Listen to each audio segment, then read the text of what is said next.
Query monitor exceptions. So what are exceptions? They are completed SQL statements that exceed a certain user-specified threshold. So this is a way to capture that one time only where an SQL statement is long-running or returns a negative SQL code or whatever it might be. You can capture exceptions in 3 different ways. One is what we call static thresholds. So these are SQL statements that exceed certain specified static thresholds. Could be CPU elapsed time, which would map to an SLA. Could be number of get pages, or it could be the number of SQL calls. This is more useful for instance, for OLTP workload, where you don't want to retrieve lots of data or execute many SQL calls in a single transaction. Also note that a value of 0 here means that an exception will not be created. So you explicitly have to provide a value to trigger an exception. A recent enhancement in Query Monitor is AI detected performance anomalies. So instead of static thresholds, it's more dynamic. You specify how many standard deviations away from the average that should trigger an exception. And these are available for CPU elapsed time and get pages. Then finally, you can also trigger negative SQL statements as an exception. These can either be negative or positive SQL codes, and you can provide an include list and an exclude list. For instance, some customers might have a lot of -803s and they don't want to trigger any exceptions on that. One of the advantages of capturing negative SQL codes is that we capture a lot more information for an exception than for negative SQL codes. Then, in addition, you have to provide a limit for the number of exceptions that we cut per interval. And again, if you provide a value of 0, that means that no exceptions will be collected. So you explicitly has to provide a non-zero value. So what is captured for an exception? The exceptions are recorded in the vsum backstore files, just like the summary data, the Db2 commands, and the negative SQL codes. The metrics include all the SQL performance metrics that you normally see, so CPU, elapsed time, get pages, delays, logs, etc., etc. There's also all the information about where the SQL came from, so auth ID, correlation name, work statement, transaction, etc., etc. And note that all of these are captured even if you have not turned on that specific optional key. So even if you have not turned on auth ID, we will still log the auth ID for an exception. So all the information for that SQL statement should be available. We also capture the SQL statement text. We also capture the SQL CA error messages, if any. We capture object access statistics for that single exception if you have turned on object collection. And then finally, and very interestingly, we have the host variable values. Can sometimes be very useful.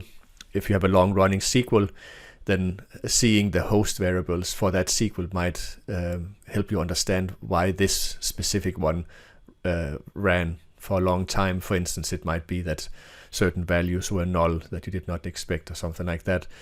It's also very valuable for negative SQL code. So in some cases, you might have a -180 invalid timestamp or date value. And now you can see the host variable and see what are they trying to convert to a timestamp. The exception data is available in the ISPF UI. We'll see that in a moment. And there are no automatic actions available. For that, you would need the alerts, which is the subject of another video. There are 2 ways to access exception. One is directly from the main menu using option 5. So you just select option 5 and you get a flat list of all the exceptions. And from here you could filter the list down. And the other option is through the activity summaries. So if somebody has reported problems for a certain user ID, for instance, you could go to option 1, then go to option 4 for use IDs, and then use the line command E for exceptions.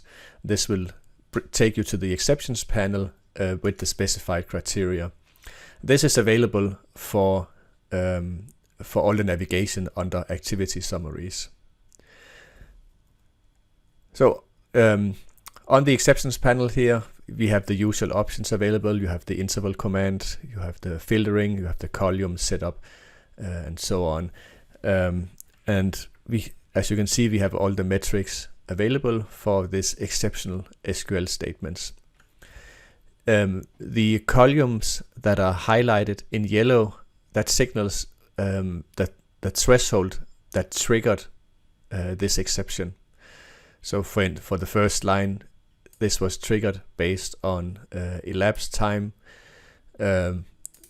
This one, for instance, was triggered based on CPU time. And the last line on the screen was triggered because of a negative SQL code -180. You can scroll to the right to see additional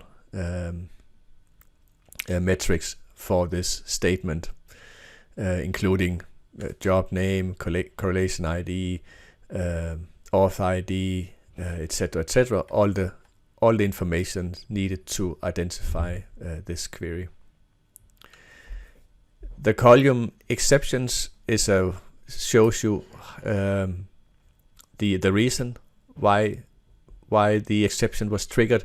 As mentioned, you can see that based on which columns are yellow, but it's also available in this column.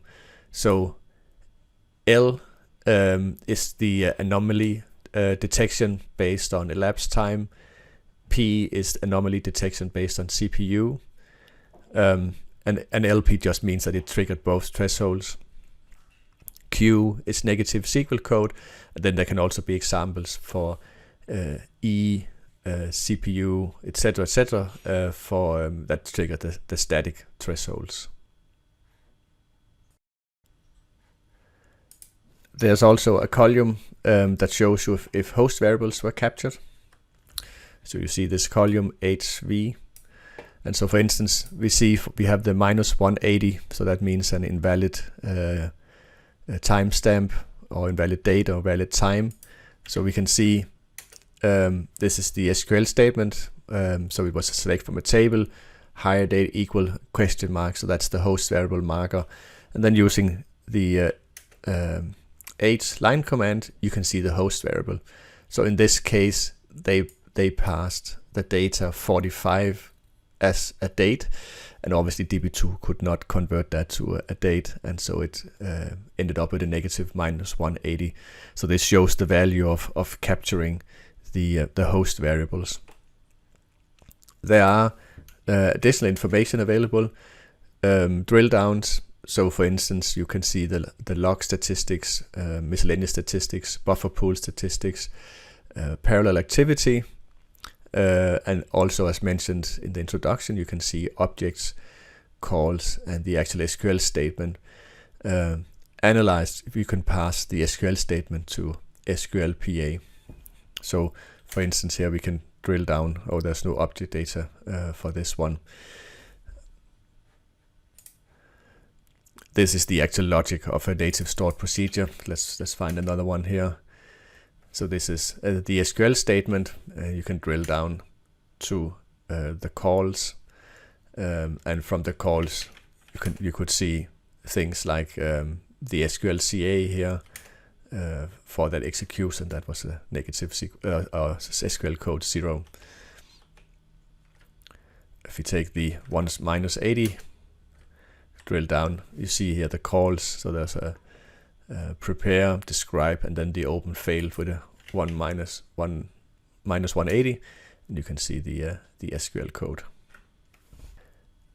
Again, the advantage of exceptions is that you can capture all relevant metrics for a single execution of an SQL statement that exceed the thresholds, so you don't have to run expensive SQL traces all the time to capture all the information.